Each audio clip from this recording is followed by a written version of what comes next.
I've started dropshipping and I have no idea what I'm doing.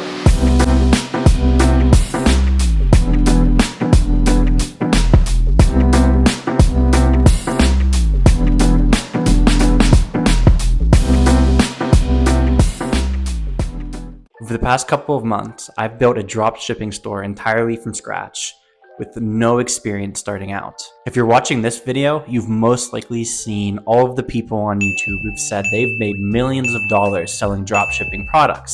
And now they're traveling the world making all of this passive income. And I've watched those videos myself, and so I figured why not give it a try and see how it goes. This is not my full-time job, so this is something that I'm just doing on the side to see if I get any traction with it. But I wanted to put myself out there and give it a try, as I'm always trying to find ways to grow myself and grow in my career. And if this is something that can support me and my family, why not, go all in with it? Like I mentioned, I've been doing this for a couple of months now, and I've learned a couple of things, so I thought it'd be a good time to share my experience with you, just in case you were looking to do the same. And so this is just a look into my journey and my experience with it. So diving into the approach.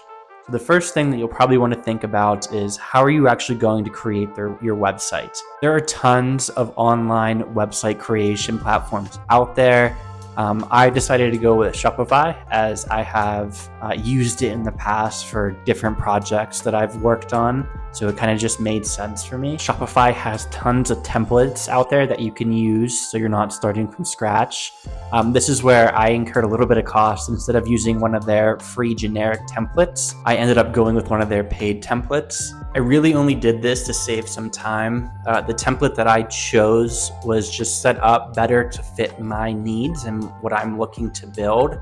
The free templates are all good as well. If you don't want to pay for templates, I totally recommend going with one of the free options, as they could be exactly what you need as well. In parallel with building your online store, the other thing that you'll need to do is determine who you want as your supplier. And I put a lot of research into the suppliers and who's a good supplier versus who's the bad supplier. And they ended up picking a supplier and then pivoting to a new supplier, as I found they were just better to work with. I'll put a list of suppliers on screen, but what I ended up going with at first was a supplier called Zendrop. They offered a free plan, and their big selling point to me was that they have US-based products, and so shipping times were a lot quicker. And so it's super easy to set up your free account with Zendrop, and then all you have to do is link it to your Shopify store. For a free supplier, they do offer a good catalog of products. I just found that their shipping times weren't always the best. For example, I had a product on my store from Zendrop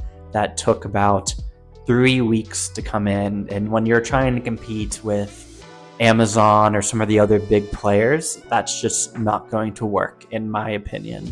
Once I identified how I was going to build my website and what supplier I wanted to use, it was now time to determine which products I wanted to actually sell. For me, I thought it was super important to try to sell products that I was actually passionate about. Those products I know a lot about. I felt more motivated selling things that I actually like and that I thought people would actually like in return.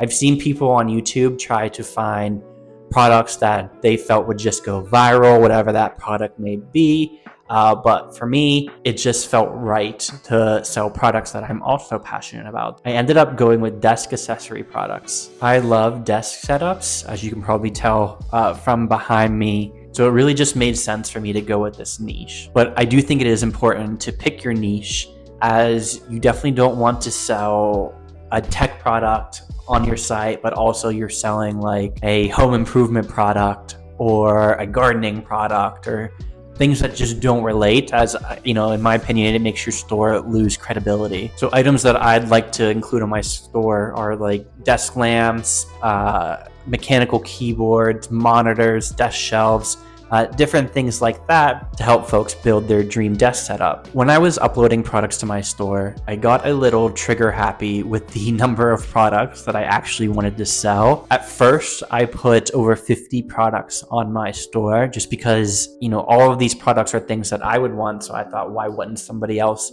want them too. If I could go back and do it again, I would probably scale back the number of products that I uploaded to my store. It was just incredibly time consuming, rewriting all of the descriptions for those products, pricing them out so we get good margins. So at this point, I had my website, I had my supplier, and I had 50 plus products on my Shopify store. So there really wasn't anything more for me to do outside of just launching my store. My store went live, and there's always a part of me that thought like, oh, if my store's live, people will just find it and buy my products, because why wouldn't they? And that is definitely not the case. There's a lot more that needs to go into it. Folks are really just not going to go to your store and buy your products because they can. Marketing your products and your store is a key piece of this, and it's still something that I'm looking to improve on.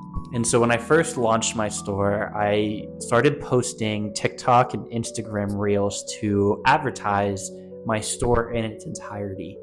I made general desk setup videos and had a call to action like, if you want to create your dream setup, all you have to do is use the link in my description to go to my website and find those products. And so I showcased different aspects of my desk setup with the hopes that people would want to basically build their own version of my setup. I also found free stock images online of other setups and just posted, this setup could be yours, just click the link in my bio. And it was really just general advertising for my store in its entirety. I ended up doing this for a couple of weeks and found that I was probably averaging 1 to 2 website visits per day, which at the time, I was like, great, folks are actually visiting my website, but I know that you're going to need a lot more website visits than that to actually sell the products. And so after a couple of weeks of doing that, I was starting to getting a following on TikTok, but still none of my products were actually selling. And so at that point, I decided to pivot. I ended up pivoting and going with a new supplier called AutoDS. And so I did a lot of research. I watched a lot of videos, and I found that AutoDS has really, really good shipping times. The only catch was they did not offer a free plan. And so I ended up paying for a subscription with AutoDS. Of course, I rather would have just went with the free plan, but once I started paying for AutoDS, their product catalog had products that shipped in 1 to 7 business days. And so shipping went a lot faster, which was a big seller for me. I didn't really explore any of ZenDrop's paid plans. They could, once you're paying, have faster shipping times, but I ended up just going with AutoDS because the reviews just looked better to me. The other thing I liked about AutoDS is that their products just felt a little bit more premium. They were selling things like Xboxes and monitors and some name brand things that I thought would give my store a little bit more credibility if folks saw it on my product pages. And so when I made this pivot to the new supplier, I also significantly scaled back my products to around 10 products on my website. Again, this really saved me some time. It was a lot more manageable, and it allowed me to focus specifically on those products and really make them stand out. And so what I decided to do was, instead of trying to market my store as a whole, I'd pick a product or two and really emphasis the marketing on those products and see if I can just get 1 or 2 products to drive clicks and views on my store. That would hopefully go a lot further than just generally advertising my entire store. I found a product that I thought made a lot of sense to focus on. It had good margins, but it was also really cheap, and I thought it offered a lot of value. And I decided that I'm going to do paid advertising just to see if I could get any bites on this product. And so this was another cost that I incurred that was, again, an optional cost, but I felt like it would take me to the next level. And so I ran these 3 ads for about 5 days.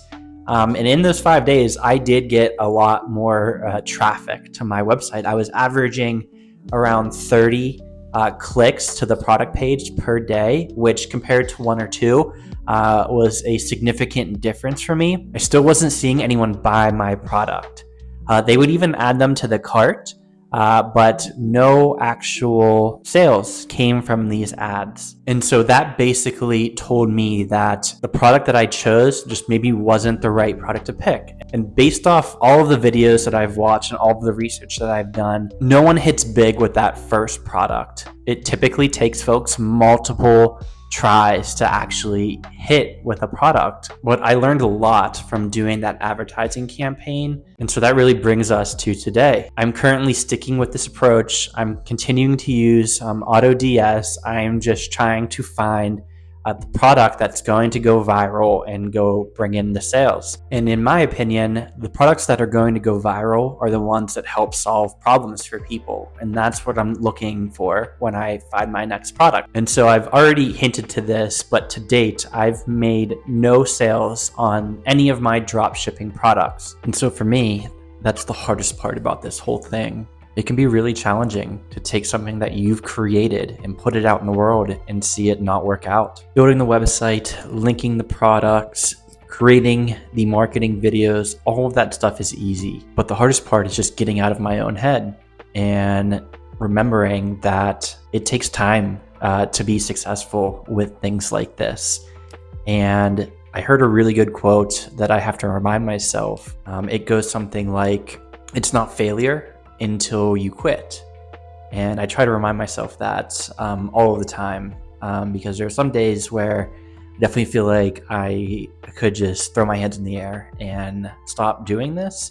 And when that happens, I really just have to step away for maybe a day or so, and then come back and remind myself, there is no pressure outside of my own for me to do this.